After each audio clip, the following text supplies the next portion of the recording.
வணக்கம். ரொம்ப நாள் கழிச்சு ஒரு ஈவெண்ட் பண்ணலாம் எங்கள் டீம் டிசைட் பண்ணாங்க. எங்கே ஈவெண்ட் பண்ணலான்னு டிசைட் பண்ணும்போது ஓமானுக்கு போய் ரொம்ப வருஷம் ஆகுது, ஓமானுக்கு போகலான்னு டிசைட் பண்ணாங்க. இந்த வாட்டி 15th மே அன்னைக்கு சலாலாலையும் 16th மே மஸ்கட்லேயும் ஈவெண்ட் பண்ணுறதா டிசைட் பண்ணியிருக்காங்க.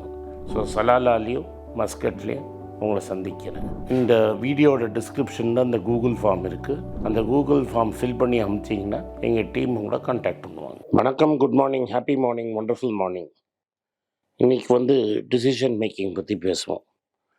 ஒரு வாட்டியும் நம்ம டிசிஷன் எடுக்கிறச்ச நம்ம யோசித்து எடுக்கிறோமா இல்லை இம்பல்சிவாக எடுக்கிறோமாங்கிறது முக்கியம். டேனியல் கெஹ்மன் அவரோட பிக் திங்கிங், ஸ்லோ திங்கிங், ஃபாஸ்டில் 2 சிஸ்டம் சொல்கிறார்.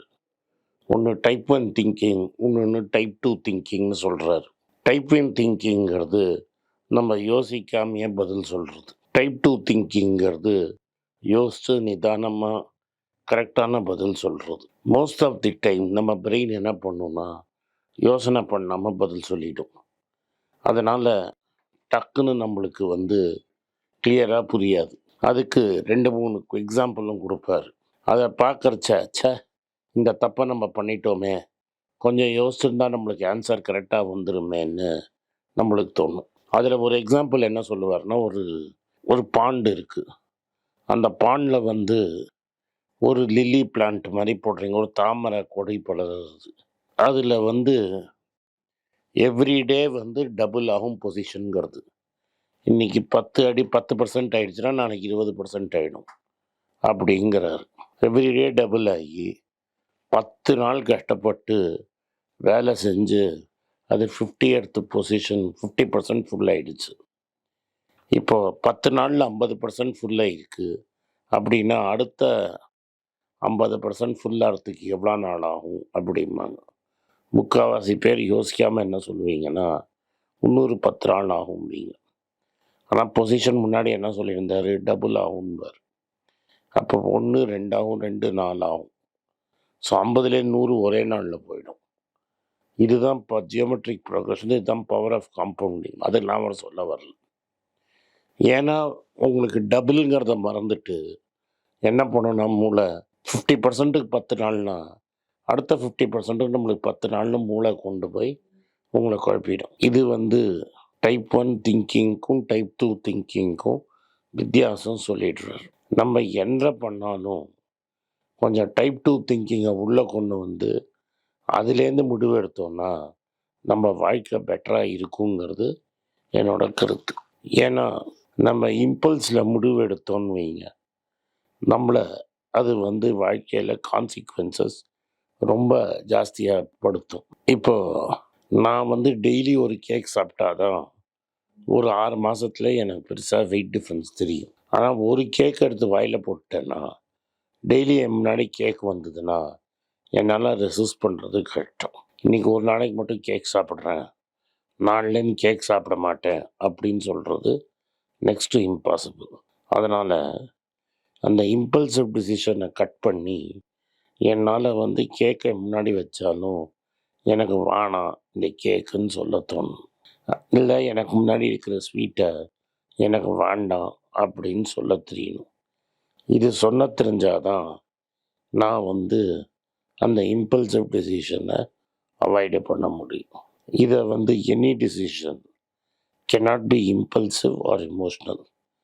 இமோஷனுங்கிறது என் மனசில் பட்டதை நான் சொல்கிறது. கோபத்தில் இல்லை வருத்தத்தில் இல்லை சந்தோஷத்தில் ஏதாவது ஒரு இமோஷனில் டிசிஷன் எடுக்கிறது. அதோ இல்லை இம்பல்ஸில் கேட்க பார்த்தோன்னே வாயில் போட்டுக்கிறது யோசிக்காமே, அது impulsive decision. Most times in life நம்ம ஒரு வீக் பொசிஷனில் இருப்போம். அப்போது கோபம் வரும், நம்மளுக்கு ஏமாந்த கோபம் வரும் வாழ்க்கையில். இது மாதிரி கோபம் வரைச்ச நம்ம தப்பான முடிவு எடுப்போம். நம்ம ஒரு சீரீஸ் ஆஃப் தப்பான முடிவு எடுத்தோம்னா கடைசியில் வாழ்க்கையில் ஃப்ரஸ்ட்ரேஷன் அண்ட் ஃபெயிலியரில் முடியும். வாழ்க்கையில் ஃப்ரஸ்ட்ரேஷன் அண்ட் ஃபெயிலியரில் முடியறச்ச நம்ம என்ன பண்ணுவோம்னா உலகத்தை ப்ளேம் பண்ணுவோம், மற்றவனை ப்ளேம் பண்ணுவோம், நம்மளை நம்மளே தப்புன்னு சொல்லிக்கவே மாட்டோம். ஆனால் இது எல்லாமே வேலை செய்யலைன்னா அதுக்கு முக்கிய காரணம் நம்ம எடுத்த சீரீஸ் ஆஃப் ராங் மிஸ்டேக்ஸ். நீங்கள் ஒன்றுத்தில் லாபம் எப்படியாவது சம்பாதிச்சிடணும்னு நினச்சதுனால அதில் லாபம் சம்பாதிக்க முடியாது. நீங்கள் ஏதாவது அந்த இண்டஸ்ட்ரியில் லாபம் செய்ய விடணும். உங்களை லாபம் செய்ய விடலைன்னா நீங்கள் பெருசாக சக்ஸஸ்ஃபுல்லாக இருக்க முடியாது. இப்போ நீங்கள் இந்த வீட்டில் சாப்பாடு டெலிவர் பண்ணுற பிஸ்னஸே எடுங்க. 2 பெரிய கம்பெனி பப்ளிக் இஷ்யூ போட்டான். அது எப்படிங்க? அது எனக்கிட்ட ஒரு ஹோட்டலில் ஆல்ரெடி பிஸ்னஸ் பண்ணிகிட்டு இருக்கிறான். அவனுக்கிட்டேருந்து நீங்கள் வாங்கி எனக்கு சாப்பாடு ஃப்ரீயாக நீங்கள் கொடுத்தீங்கன்னா எப்படி நீங்கள் ப்ராஃபிட் பண்ணுவீங்க? ஓரளவுக்கு மேலே அவன் குறைக்க மாட்டான். ஏன்னா அவனுக்கு லாபம் வேணும். நீ அங்கேருந்து வாங்கி என்கிட்ட கொடுக்க போகிற. கடைசியில் இது வரைக்கும் அந்த 2 கம்பெனி இது பண்ணுறாங்க. பல வருஷமாக பண்ணி இந்தியாவில் இருக்கிற எல்லா ஊர்லேயும் கடையை திறந்து இன்னும் லாபகரமாக அவங்களால பிஸ்னஸ் பண்ண முடியல. ஏன் பண்ண முடியலன்னா சிம்பிளாக அவ்வளோ மார்ஜின் உங்களுக்கு நான் கொடுக்க மாட்டேன். ஒருத்தருக்கு நீங்கள் சம்பளம் கொடுத்து அவன் பைக்கில் கொண்டு வந்து எனக்கு மெட்டீரியல் டெலிவர் பண்ணணும்னா ஒரு டெலிவரிக்கு அவன்கிட்ட 50லேருந்து 100 கிடைக்கலன்னா அவன் செய்ய மாட்டான். அவன் செய்யலைன்னா உங்கள் பிஸ்னஸே கவுந்துடும். அவனுக்கு சம்பளமும் கொடுத்து நீங்கள் சாஃப்ட்வேர் ஆர்டரும் வாங்கி அவன் கொடுக்குற ஒரு 10% மார்ஜின்லேயும் நான் ஒரு பிளாட்ஃபார்ம் ஃபீனு கட்டுறதுலேயும் உங்களால் லாபமே சம்பாதிக்க முடியாது. ஏன்னா நீங்கள் ரியல் சார்ஜ் என்ன போட்டிங்கன்னா நான் என்ன பண்ணுவேன்னா நானே போய் கடையிலேருந்து வாங்கிட்டு வந்துடுவேன். எனக்கு ஃப்ரீயாக நீங்கள் டெலிவர் பண்ணுறதுனால தான் நான் உங்கள்கிட்ட வாங்குறேன். அந்த ஃப்ரீ இல்லைன்னு சொல்லிட்டிங்கன்னா நானே ஒரு கைநெட்டிக் ஹோண்டாவோ இல்லை ஹோண்டா ஸ்கூட்டரை எடுத்துக்கிட்டு போய் சாமானை வாங்கிட்டு வீட்டிலேருந்து வந்துடுவேன். அதனால் இதில் எப்படியாவது ப்ராஃபிட் பண்ணணுன்னு நீங்கள் டெலிவரி ஸ்பெஷலைஸ் பண்ணுறதை விட்டுட்டு க்ளவுட் கிச்சனுக்கு போயிட்டீங்க. இது எல்லாமே உங்கள் கோர் பிஸ்னஸ்லேருந்து வெளில போய்ட்டுருது. அவ்வளோ ஈஸியாக நீங்கள் ப்ராஃபிட்டுங்கிறது எடுக்க விட மாட்டாங்க. இத்தனை நாள் ஏன் ஓடித்துன்னா அமெரிக்காலேயும் வெஸ்டர்ன் வேர்ல்ட்லேயும் 0 இன்ட்ரெஸ்ட்டில் பணம் இருந்தது. அந்த பணம் உங்களுக்கு ஃப்ரீயாக வந்தது. அந்த பணம் ஃப்ரீயாக வந்ததுனால நீங்களும் சந்தோஷமாக இருந்தீங்க. இதோட இன்னும் அடுத்த கட்டத்துக்கு கொண்டு போனது தான் டன்ஸோ. உங்களுக்கு எந்த பொருளை வேணால் எங்கேருந்து வேணால் எங்கே வேணால் வாங்கி தருவோம். இன்றைக்கி டன்ஸோ என்னாச்சு? இழுத்து மூடி தாப்பா பெருசாக பூட்டு போட்டான். நீங்கள் இம்பல்சிவாக டிசிஷன் எடுத்தீங்கன்னா இது மாதிரி பிஸ்னஸ் தான் ஆரம்பிப்பீங்க. யோசித்து நிதானமாக நிறுத்தி இது நம்மளுக்கு செல்லுமா செல்லாதான்னு பார்த்து யோசிக்கணும். இதே தப்பு தான் பேடிஎம்மும் பண்ணினாங்க. அவன் NCPIயில் ஃப்ரீயாக ஒரு ஆப்பு கொடுத்தோன்னா உன் ஆப்பு பிஸ்னஸே கோயிந்தாயிடுச்சு. ஸோ ஒரு டிசிஷன் எடுக்கிறதுக்கு முன்னாடி ஒரு பிஸ்னஸ் பண்ணுறதுக்கு முன்னாடி நீங்கள் யோசித்து நிறுத்தி நிதானமாக யோசித்து இந்த மாடல் சஸ்டெயினபிளாக, இந்த மாடலில் எனக்கு இனஃப் மார்ஜின் இருக்குமா, இதில் நான் வியாபாரம் பண்ண முடியுமா அப்படின்னு தெளிவாக தெரியணும். உங்ககிட்ட பணம் இல்லாமல் 3வது மனுஷன்ட்டு காசு வாங்கி நீங்கள் பலூனை பெருசாக ஊத முடியாது. எப்போ அது உங்கள் பணம் இல்லைன்னு தெரிஞ்ச உடனே எவ்வளோ சீக்கிரம் நீங்கள் ப்ராஃபிட்டபிள் ஆவீங்க, எவ்வளோ சீக்கிரம் நீங்கள் கேஷ் ஜென்ரேட் பண்ணுவீங்க அப்படிங்கிறது முக்கியமாக போயிடுது. நீங்களே ஒரு பிஸ்னஸோ உங்கள் லைஃப்பையோ அனலைஸ் பண்ணுறச்ச கரெக்டாக இதிலேருந்து நம்ம இந்த டிசிஷன் எடுத்தோன்னா என்ன ஆகுங்கிறத தெளிவாக யோசிச்சுட்டு முடிவு எடுக்கணும்.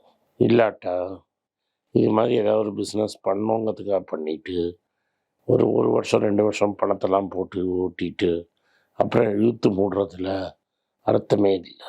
நன்றி, வணக்கம். இந்த வீடியோ உங்களுக்கு பிடிச்சிருந்ததுன்னா வீடியோ லைக் பண்ணுங்கள், எங்கள் சேனலை சப்ஸ்கிரைப் பண்ணுங்கள், பெல் நோட்டிஃபிகேஷன் தட்டுங்க. இந்த வீடியோவை முடிஞ்சால் சொந்தக்காரங்களுக்கும் ஃப்ரெண்ட்ஸுக்கும் அனுப்புங்க, அவங்கள பார்க்க வற்புறுத்துங்க. நன்றி, வணக்கம். எனக்கு ஒரு விஷயத்தை அட்டென்ஷனுக்கு கொண்டு வந்திருக்காங்க. என்னோட ஏஐ ஜென்ரேட்டட் இமேஜை பார்த்து யாரோ ட்ரேடிங்க்கு பணம் கொடுத்து ஏமாந்துருக்காங்க. ப்ளீஸ், உங்களுக்கு நான் பல தடவை சொல்லிட்டேன், இப்பவும் சொல்கிறேன், நான் யார்கிட்டையும் பணம் டைரெக்டாக வாங்குறது இல்லை, அப்பாயின்மெண்ட் பார்க்குறதே கிடையாது.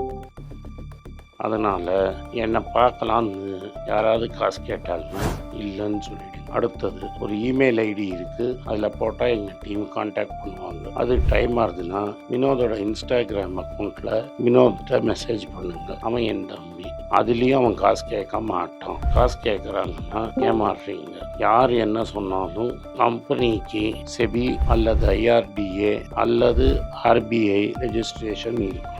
இந்த 3 ரெஜிஸ்ட்ரேஷன் ஏதாவது இருந்தால் தான் உங்களோட பணத்தை நீங்கள் கொடுக்கணும். நீங்கள் இன்கேஸ் ஆஃப் இன்சூரன்ஸ் டைரெக்டாக இன்சூரன்ஸ் கம்பெனிக்கு தான் கொடுக்கணும். இன்கேஸ் ஆஃப் ட்ரேடிங் நீங்களே புரோக்கர்கிட்ட போட்டு ட்ரேட் பண்ணணும். மியூச்சுவல் ஃபண்டும் கம்பெனிக்கு தான் கொடுக்கணும். த்ரூ எக்ஸ்சேஞ்சு நீங்கள் வாங்கிக்கலாம். இதெல்லாம் எதுக்கு நான் உங்களுக்கு சொல்கிறேன்னா, யாரையாவது சொல்கிறாங்கன்னு நம்பி ஏமாறாதீங்க. உங்களுக்காக நான் ட்ரேட் பண்ண முடியாது, அது இல்லீகல். நான் ட்ரேடும் பண்ணுறது கிடையாது. அதனால் ட்ரேடிங் ப்ராஃபிட் பண்ணி தரேன்னு சொல்கிறது ஏமாத்தல். எனக்கு ட்ரேடிங் பண்ண தெரியாது. என் பேரை சொல்லி ட்ரேட் பண்ணி உங்களுக்கு ப்ராஃபிட் ஷேரிங்னா ஃப்ராடு, ஏமாற்றம். நான் யார்கிட்டையும் காசு கேட்கல, கேட்கவும் மாட்டேன்.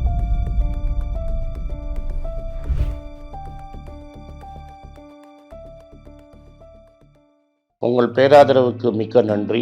நான் டோட்டலாக 5 புஸ்தகங்கள் எழுதியிருக்கிறேன். 3 வந்து ஆங்கிலத்தில் எழுதியிருக்கிறேன். அதில் 2 தமிழாக மொழிபெயர்த்துருக்காங்க.